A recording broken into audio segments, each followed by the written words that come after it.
Baik, Assalamualaikum warahmatullahi wabarakatuh, teman pemilih. Waalaikumsalam. Jumpa lagi dengan saya Anis Mariniardi dalam podcast KPU Provinsi Banten. Hari ini kita masuk pada segmen ngobras, yaitu ngobrol santai bareng Pak Danang Arif Sumedi. Apa kabar Pak Danang? Baik, Mbak Anis. Pak Danang, kemarin kita sering latihan podcast dan sekarang kita coba untuk podcast beneran.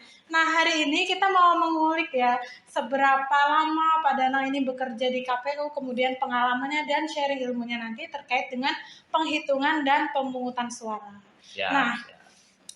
Pak Danang bisa diceritakan sedikit nih pengalaman Pak Danang untuk pertama kali kerja di KPU itu tahun berapa dan sampai sekarang itu udah berapa puluh tahun gitu Pak? Oh, baik Mbak Anis, pemirsa podcast KPU yang sering disapa Mbak Anis itu, apa itu Mbak Anis? Teman pemilih. Oh iya, teman pemilih. Saya mulai bekerja di KPU Provinsi Banten, itu memang sejak awal KPU Provinsi Banten dibentuk. Oke. Pada saat itu saya masuk itu sekitar bulan September 2003. 2003 ya Pak ya? Berarti udah berapa tahun nih Pak sampai sekarang? Kalau hitung-hitungan udah berapa tahun ya? Dari 2003 sampai 2021. Lebih dari 18 tahun ya Pak? Sekitar 18 tahunan. Luar biasa ya. Udah jadi Lord of KPU nih. Ya mungkin kalau dibilang keluarga saya udah sebagai kakeknya kali ya. Betul. Teman-teman generasi pertama ya. Asabikunal awalun gitu. Iya. Terus Pak, untuk pengalamannya di KPU itu sudah di sebagian mana saja? Oke. Saya waktu itu masuk di KPU Provinsi Banten, saya masih sebagai tenaga honorer. Dan tenaga honorer di situ pun mungkin bisa dikatakan kalau zaman dulu itu sebagai tenaga sukarela ya, karena dari sisi anggarannya pun pada saat itu belum muncul dalam anggaran KPU gitu. Tapi ya saya pribadi dengan senang hati pada saat itu bisa bergabung di KPU. Saya pertama kali itu ditempatkan di Subag Umum. Oke, umum dan logistik ya Pak ya? Umum dan logistik. Jadi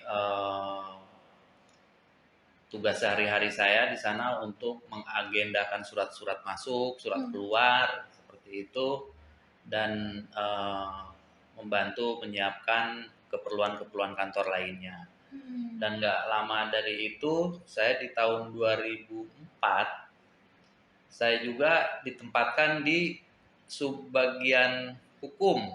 Oke. Di subbagian hukum. Nah, saya lama di subbagian hukum dan di tahun 2007 mungkin ya. 2007 saya ada pemberkasan dari honorer menjadi CPNS. Alhamdulillah saya bersama rekan-rekan yang pada saat itu menjadi honorer di KPU, baik itu provinsi dan kabupaten kota, kami diangkat menjadi CPNS dan saya ditempatkan pada saat itu masih di subbagian hukum. Gitu. Tapi setelah saya PNS, saya ditempatkan di bagian program dan selanjutnya saya sampai dengan sekarang itu di subbagian teknis penyelenggaraan gitu. Oke, jadi semuanya udah pernah dicoba ya Pak ya? Ya, saya sudah pernah dicoba. Keuangan pernah Pak? Di keuangan di tahun 2015. Status kepegawaian saya menjadi staf bagian teknis gitu. Tapi saya di tahun 2015 itu saya merangkap menjadi bendahara. Oke, jadi saya semua bagian sudah. Semua bagian sudah ya? Sudah saya rasakan. Nanti kita promote Pak Danang jadi sekretaris ya. Amin.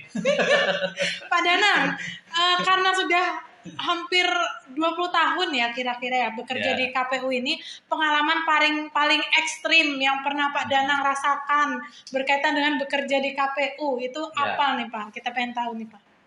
Saya pernah merasakan pekerjaan itu sangat sangat ekstrim dan menurut saya krusial gitu ya. Saya pernah waktu itu di subbagian program data, saya mengurusi data pemilih. Karena data pemilih itu adalah bagian yang paling utama dalam suatu proses pelaksanaan pemilihan, baik pemilu maupun pemilihan kepala daerah ya. Karena data pemilih ini bisa dijadikan tolak ukur untuk menghitung kebutuhan-kebutuhan seperti logistik, gitu, surat suara, TPS dan sebagainya. Nah, pernah kejadian pengalaman saya. Pada saat itu di pusat itu mau melakukan rekapitulasi terkait data pemilih.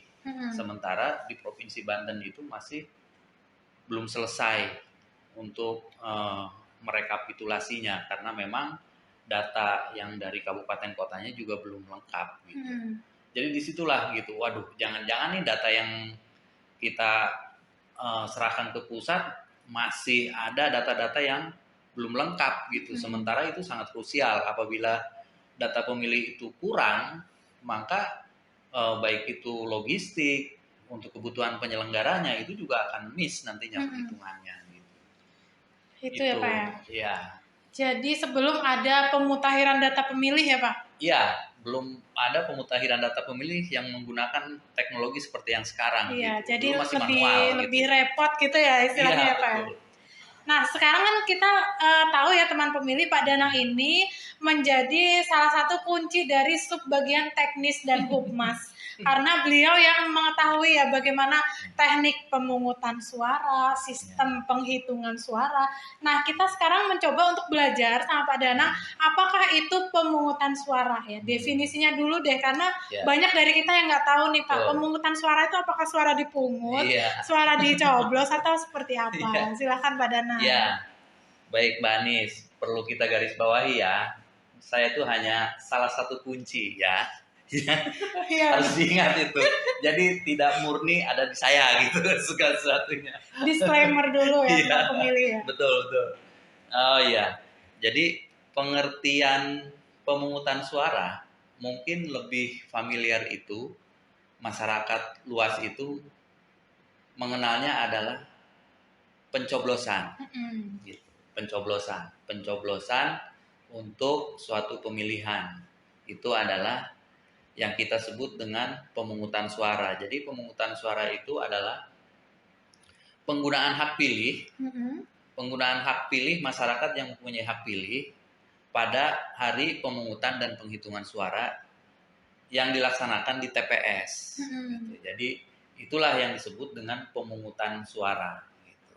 Oke. Ya. Terus Pak, dalam kaitannya dengan pemungutan suara ini, adakah regulasi, misalnya nih, satu TPS itu hanya boleh ada berapa ratus pemilih atau berapa jumlah TPS itu, aturannya seperti apa? Nah, itu ada nggak Pak, seperti itu? Terkait dengan jumlah pemilih, masyarakat yang mempunyai hak pilih dapat menggunakan hak pilihnya itu tentu ada norma-norma yang kita gunakan dalam pelaksanaannya. Untuk pemilu presiden dan pemilu legislatif, di dalam undang-undang itu disebutkan bahwa jumlah pemilih dalam satu TPS itu maksimal 800. Itu dalam kondisi normal. Tidak ada seperti sekarang ini, pandemi COVID. Gitu. Nah, kemarin pada saat pelaksanaan pemilihan kepala daerah di tahun 2020, itu kalau apabila dalam kondisi normal, jumlah pemilih dalam satu TPS itu maksimal ya, bahasanya maksimal. Maksimal itu 500. Itu saat pandemi ya Pak? Itu di saat normal. Oh, saat normal. Iya. Sorry. Kebalik saya. Saat pemilu maksimal itu 500. Maksimal 500 pemilu tanpa ada pandemi gitu. Karena kemarin ada pandemi, maka dikurangi menjadi maksimal 350. Bukan karena pandemi. Karena kemarin itu jumlah surat suaranya menjadi 5 surat suara. Gitu. Maka jumlah pemilih dalam satu TPS itu maksimal 350. Oke, jadi setiap satu orang punya kewajiban atau punya hak memilih 5 surat suara itu ya Pak ya? Iya. Jadi kalau pada saat pemilu kenapa jumlahnya lebih sedikit? Itu karena kan ada 5 pemilihan. Ada 5 kotak suara yang harus kita tempatkan surat suaranya sesuai dengan jumlah tingkatan pemilihannya. Kalau di pemilihan kepala daerah itu maksimalnya adalah 800. Karena ada pandemi maka dikurangi menjadi maksimal 500. Kenapa di pilkada itu jumlahnya lebih banyak? Karena kotak suaranya itu hanya 1. Proses penghitungannya itu cuma 1 kali. Satu kali cepat ya Pak ya? Cepat. Tapi kalau untuk pemilu itu kan ada 5 kotak suara yang harus kita buka, harus kita hitung. Dan itu membutuhkan waktu yang relatif panjang. Gitu. Jadi itu gambarannya. Kalau tidak salah untuk menghitung 5 surat suara itu kita butuh waktu 23 jam ya Pak ya? Ya, rata-rata kemarin itu. Sampai dini hari bahkan ya? Ya, jadi betapa emang luar biasa perjuangan kita. Iya betul, makanya dengan jumlah pemilih 350 aja itu maksimal. Kemarin itu proses penghitungannya bisa melebihi waktu yang sudah menjadi ketentuan. Jadi kan pemungutan dan penghitungan suara di TPS itu adalah dilaksanakan pada hari dan tanggal yang sama.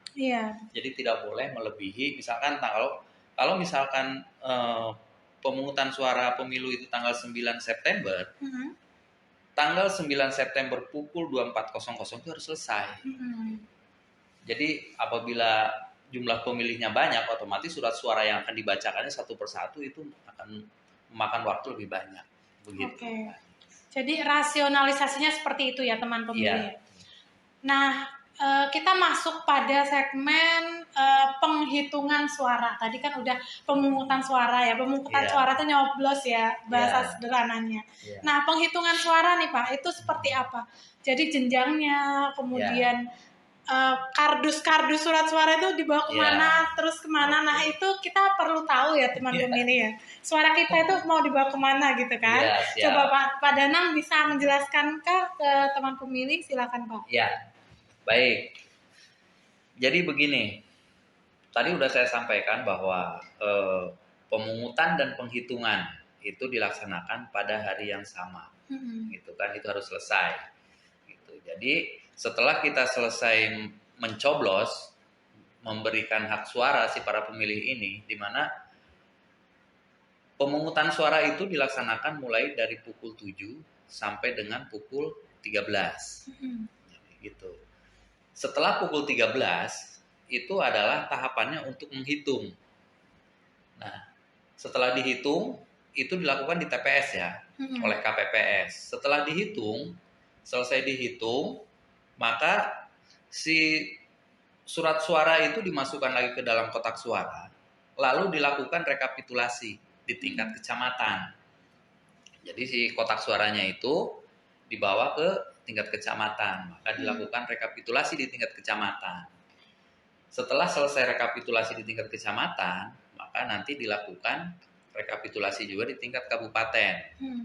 Begitu juga dengan pemilihan gubernur, maka kotak suara yang pemilihan gubernur itu bukan kotaknya ya, tapi berita acaranya. Ya, bukan kotaknya ya, kotaknya yang dibawa. Jadi kotak suara itu berhenti di tingkat kabupaten. Setelah direkap di tingkat kabupaten, maka nanti berita acaranya diserahkan ke tingkat provinsi.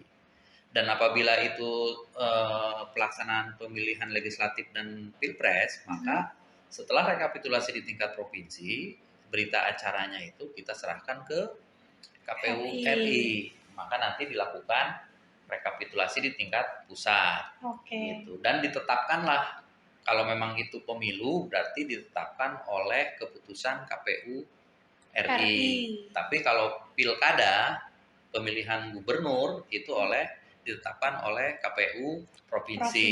Kalau bupati wali kota itu oleh KPU kabupaten kota. Baik. Jelas ya teman pemilih terkait dengan jenjang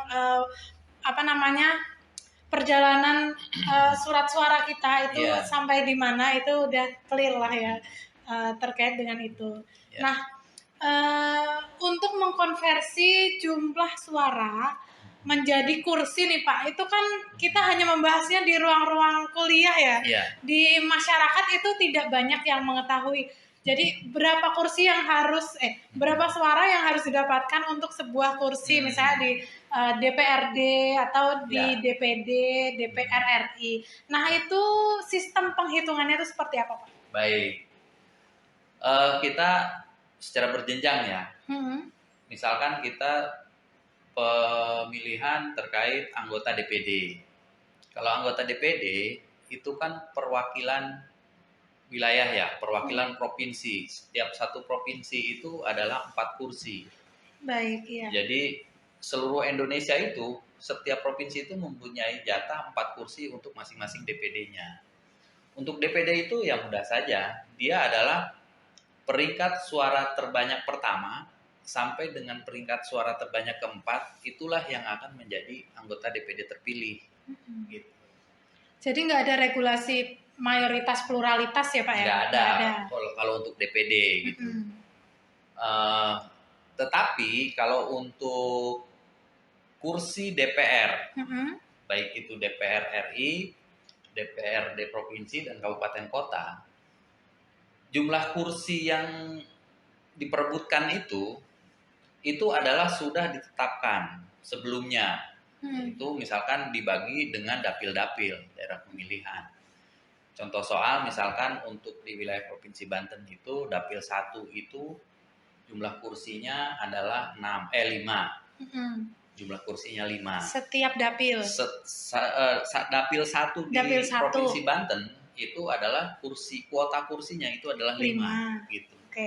Untuk 5 kursi itu diperebutkan oleh semua partai politik peserta pemilu. Gitu. Diperebutkan oleh semua peserta partai politik peserta pemilu yang ada di dapil tersebut gitu. Nah, siapa yang berhak untuk mendapatkan kursi? Yang mendapatkan kursi itu adalah partai politik gitu. Jadi bukan orangnya, bukan anggota partai politiknya, bukan si calegnya. Nah, gitu. Jadi yang perlu kita pahami adalah itu. Yang berhak mendapatkan kursi adalah partai politik peserta pemilu. Jadi setelah kita menghitung perolehan suara partai politik itu, maka akan kelihatan partai politik mana saja yang akan mendapatkan kursi dan siapa yang berhak untuk menjadi anggota legislatif terpilih di dalam suatu pemilu itu adalah caleg yang mempunyai suara terbanyak, gitu di dalam dapil tersebut yang dicalonkan oleh partai politik. Jadi begitu. Begini caranya untuk di pemilu yang 2019 kemarin, cara penghitungannya itu menggunakan Saint-Lake gitu ya. Saint-Lake gitu. Gitu. Jadi Sunlight kayak cuci piring Pak. Sunlight. Agak susah juga nyebutinnya ya. Agak susah ya nyebutinnya. Takut salah juga saya nyebutinnya. Pokoknya itulah ya. Jadi mekanismenya adalah perolehan suara partai politik itu dibagi oleh bilangan ganjil. Mulai dari 1, 3, 5, 7, 9 dan seterusnya. Gitu. Nah, setiap partai politik yang mendapatkan suaranya itu semuanya dibagi dulu di dalam tabel. Dibagi 1 dapatnya berapa, dibagi 3 dapatnya berapa, dibagi 5 dapatnya berapa, gitu kan. Nanti akan kelihatan. Dengan jumlah kuota kursi 5 kursi di dapil 1, itu biasanya di dalam pembagian 1 saja itu sudah habis kursinya gitu. Nah, contoh soal misalkan partai A itu mendapatkan suara misalkan 1.000. Partai B mendapatkan 2.500. Gitu kan. Partai C mendapatkan 700. Terus dan seterusnya. Jadi itu nanti kita ranking. Dari hasil bagi semua itu kita ambil, kita ranking gitu. dari 1 sampai dengan 5 gitu. Kita ranking jumlah penghasil baginya gitu. Apakah dengan si partai A ini begitu kita bagi 1 dia mendapatkan kursi atau tidak gitu. Gitu. Jadi kita ranking hasilnya. Jadi kita bagi habis dengan hasil pembagian itu. Kalau misalkan memang di hasil pembagian pertama kursinya masih ada tersisa, maka kita masuk ke pembagian berikutnya. Berikutnya ya. Dan itu pun ya, Pak? Iya, di pembagian 3. Di pembagian 3 pun misalkan ternyata hasil pembagian 3 itu masih lebih besar dari pembagian yang pertama dari salah satu partai. Misalkan partai A itu dia tadi mendapatkan 1.000, partai B mendapatkan 2.500. Ternyata hasil bagi 3 dia masih mempunyai sisa 1.100 gitu kan. Di pembagian pertama ternyata setelah itu kita ranking, ternyata 1.100 itu adalah dia merupakan peringkat ketiga hitungannya. Berarti otomatis si partai B itu dia mendapatkan 2 kursi. Gitu. Jadi begitulah sistemnya. Jadi begitu kita bagi habis dengan bilangan ganjil, hasil baginya itu kita ranking. Ranking ke-1 itu adanya di partai apa.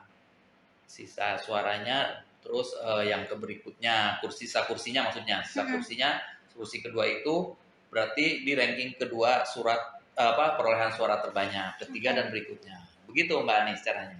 Mungkin agak pusing ya ininya ya. Dari konversi suara menuju kursi itu kan kita menggunakan sistem Sandlich tadi itu ya Pak ya, untuk membagi jumlah suara dengan bilangan ganjil, kemudian kita ranking dan akhirnya ketemulah 5 orang kandidat yang bisa duduk di dapil tersebut. Jadi gini, gitu ya. Pertama dari hasil bagi itu kita mendapatkan hitungan bahwa partai A, partai B, partai C yang mendapatkan kursi. Misalkan partai A mendapatkan 1 kursi, partai B 2 kursi, partai C 1 kursi, misalnya gitu kan. Partai C 1 kursi.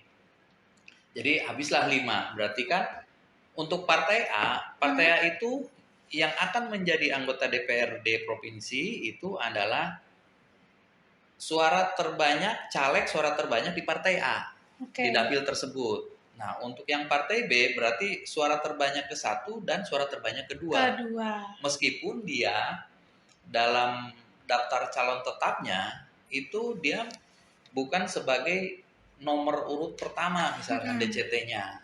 Gitu. Jadi itu murni konsekuensi dari proporsional terbuka ya Pak ya? Iya, betul. Jadi siapa yang mendapatkan suara terbanyak itulah yang akan menjadi kandidat terkuat untuk menduduki kursi DPR. Gitu.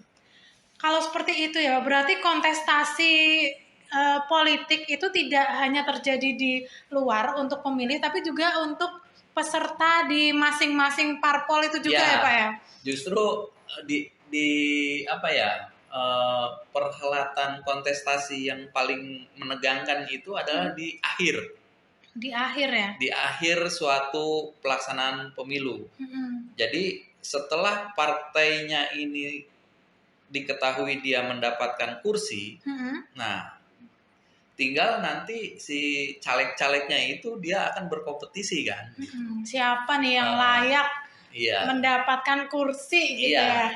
Tapi secara ketentuan kan kalau kita mudah saja, siapa caleg yang mendapatkan suara terbanyak itulah yang akan menjadi pemenang dalam terpilih suatu kandidat. Gitu Mbak Nis. Nah Pak, kalau misalnya ada contoh kasus nih Pak, dalam sebuah partai itu kandidat yang dia itu mempunyai suara terbanyak ini memigrasikan suaranya ke nomor 2 misalnya di bawahnya yang dia itu lebih sedikit dan akhirnya dia mendapatkan kursi. Nah itu boleh nggak Pak dalam sistem kita itu? Iya, itu tidak ada dalam regulasi ya. Jadi itu memang tidak ada. Jadi tidak mungkin itu bisa dilakukan seperti itu gitu.